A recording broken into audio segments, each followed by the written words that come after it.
زندہ ہے، جو کوئی بھی آ کے فرعون کو خبر دے گا اس کو بے شمار انعام دیا جائے گا۔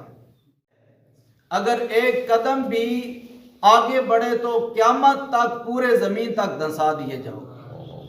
یہ راز ہے تمہارے پاس، اس کو راز ہی رہنے دو۔ مفسرین لکھتے ہیں کہ وہ بڑھائی پہلا مومن تھا، پہلا ایمان لانے والا تھا، حضرت سیدنا موسیٰ کلیم اللہ نے اللہ کے نبی سے محبت کا اظہار کیا۔ اسی محبت کا اظہار کا صدقہ فرعون کی بیوی آسیہ کو اللہ نے ایمان کی دولت سے نواز دیا۔ بہرحال ان کو خطرہ تو محسوس ہو گیا کہ اب جو بھی جیسے بھی ہوا فرعون نے بار بار چھاپا مارنا ہے۔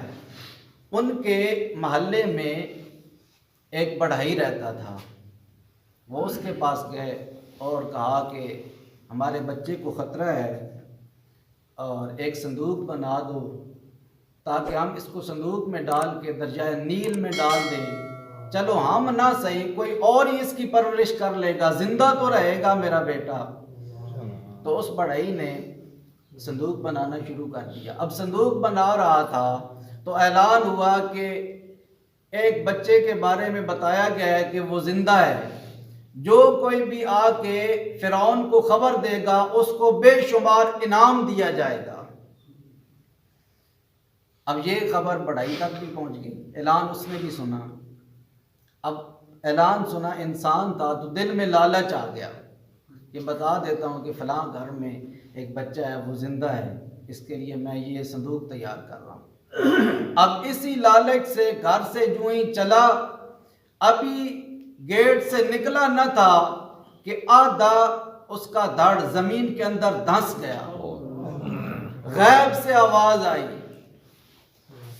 کہ ابھی تمہارا آدھا دھڑ زمین کے اندر دھنسایا گیا ہے، اگر ایک قدم بھی آگے بڑھے تو قیامت تک پورے زمین تک دھنسا دیے جاؤ گے۔ یہ راز ہے تمہارے پاس، اس کو راز ہی رہنے دو۔ اب یہ عاطف غیبی سے آواز اس کو پہنچی تو اس نے وہ صندوق، وہ سمجھ گیا کہ یہ معاملہ کوئی اور ہے، یہ کوئی روحانی معاملہ ہے۔ اس نے وہ صندوق اٹھایا اور سیدھا حضرت موسیٰ کے گھر میں وہاں پہنچا اور ان کو وہ صندوق دیا۔ اب وہ جب صندوق لے چکے تو انہیں کہا کہ جس بچے کے لیے یہ صندوق بنوایا ہے وہ بچہ تو مجھے دکھا دو۔ اب انہوں نے حضرت سیدنا موسیٰ کلیم اللہ کی زیارت کروائی تو وہ بڑھائی ان پہ ایمان لے آیا۔ اور مفسرین لکھتے ہیں کہ وہ بڑھائی پہلا مومن تھا، پہلا ایمان لانے والا تھا، حضرت سیدنا موسیٰ کلیم اللہ نے۔ اب ان کی والدہ نے انہیں دریا کے اندر رکھ دیا۔ یہ ساری بات اللہ نے حضرت موسیٰ کی والدہ کے دل میں ڈال دی تھی، اسی وجہ سے وہ سارے معاملات کرتی جا رہی تھی۔ اب انہوں نے وہ صندوق رکھا دریائے نیل کی موجوں میں۔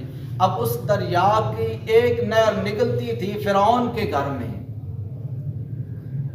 یہ اللہ کی قدرت تھی کہ وہ جو صندوق ہے، جب آپ کی والدہ نے وہ صندوق رکھا تو وہ اسی نہر کی طرف چل پڑا جو فرعون کے گھر جاتی تھی۔ اب وہ صندوق پہنچا فرعون کے گھر میں۔ اب باغیچے میں کھڑے تھے، فرعون بھی کھڑا تھا اور اس کی بیوی آسیہ بھی کھڑی تھی۔ انہوں نے وہ صندوق اٹھایا، جو ہی صندوق کھولا تو اس کے اندر بڑا ہی خوبصورت بچہ تھا۔ اب آسیہ جو فرعون کی بیوی تھی، اس نے جب دیکھا تو اس نے کہا بڑا خوبصورت بچہ ہے، یہ تو میری آنکھوں کی ٹھنڈک ہے۔ اس نے اللہ کے نبی سے محبت کا اظہار کیا، کہا یہ تو میری آنکھوں کی ٹھنڈک ہے۔ بس اس نے اتنی سی اللہ کے نبی سے محبت کا اظہار کیا، اسی محبت کا اظہار کا صدقہ فرعون کی بیوی آسیہ کو اللہ نے ایمان کی دولت سے نواز دیا۔ مفسرین فرماتے ہیں کہ فرعون بھی پاس کھڑا تھا، لیکن اس کو توفیق نہیں ہوئی کہ وہ یہ کہہ دے کہ یہ بڑا خوبصورت بچہ ہے۔ اور علماء فرماتے ہیں کہ اگر فرعون بھی یہ کہہ دیتا کہ یہ بڑا خوبصورت بچہ ہے اور یہ میری آنکھوں کی ٹھنڈک ہے، تو رب یہ نہ دیکھتا کہ یہ بہت بڑا ظالم ہے، اور رب یہ بھی نہ دیکھتا کہ یہ میرا نافرمان ہے، رب یہ دیکھتا کہ اس نے میرے نبی سے محبت کا اظہار کیا ہے، اللہ اس کو بھی ایمان کی دولت سے نواز دیتا۔ تو وہ جو حضرت سیدنا موسیٰ کلیم اللہ سے محبت کا اظہار کریں، اللہ ان کو ایمان کی دولت سے نواز دیتا ہے، اور وہ جو امام الانبیاء سے محبت کا اظہار کریں، اللہ ان کو دنیا و آخرت کی ساری نعمتیں عطا فرمائے۔ اب وہاں حضرت سیدنا موسیٰ کلیم اللہ فرعون کے گھر میں رہے، اللہ نے آپ کو ادھر ہی رکھا، ادھر ہی آپ کی بہن بھی آپ کو ملی، ادھر ہی اللہ نے آپ کی والدہ سے بھی آپ کو ملوایا، ادھر ہی آپ کے سارے عزیز اور رشتہ دار بھی آپ کو ملے، اور یہاں تک کہ جب آپ 3 سال کی عمر کو پہنچے تو ایک دن فرعون نے اٹھا لیا۔ جو ہی فرعون نے اٹھایا تو موسیٰ کلیم اللہ ابھی 3 سال کے تھے، تو زور سے تھپڑ اس کے منہ پہ مارا حضرت سیدنا موسیٰ کلیم اللہ نے۔ اب جب انہوں نے تھپڑ مارا تو اس نے کہا یہ تو وہی بچہ ہے کہ جس کے بارے میں مجھے بتایا گیا ہے کہ جو میرے اس تخت کو الٹ دے گا۔ تو آسیہ جو اس کی بیوی تھی وہ کہنے لگی نہیں، بچے تو بچے ہوتے ہیں، وہ تھپڑ بھی مار جاتے ہیں، وہ بال بھی نوچ لیتے ہیں۔